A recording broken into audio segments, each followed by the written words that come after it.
சிலர் பார்த்திருக்கீங்களா, பாவம் எல்லாம் செய்ய மாட்டாங்க, ஆனா பக்கத்தில் இருக்கிறவங்கள்ட்ட பேசவும் மாட்டாங்க.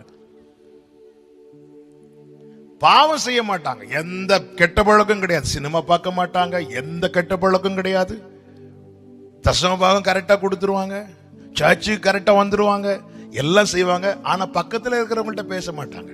நம்ம ஒருத்தங்க கிட்ட சமாதானமா இல்லைனாலே பரிசுத்தத்துல இருந்து விழுந்துட்டோம்னு அர்த்தம். அந்த பரிசையனை மாதிரி வேணா ஜெபம் பண்ணலாம், நான் வாரத்துக்கு 2 நாள் உபவாசிக்கிறேன், நான் தசம பாகம் கரெக்டா கொடுக்கிறேன், 10 கட்டளைகளை கை கொள்ளுகிறேன் சொல்லலாம். ஆண்டவர் சொல்வார், அவன் அல்ல, அவன் அல்ல. என்னால என் சகோதரன்ட்ட பேச முடியுதா? என் பக்கத்து வீட்டுல இருக்கிறவங்கள்ட்ட பேச முடியுதா? நாம் எதை வைத்து ஒருத்தங்க கிட்ட பழகுறோம்? படிப்பை வைத்தா? இல்ல இந்த சர்ச்சுக்கு போறவங்க நாங்க அந்த சர்ச்சில் போறவங்களை பார்த்து பேச மாட்டோம், அப்படி இருக்கிறோமா?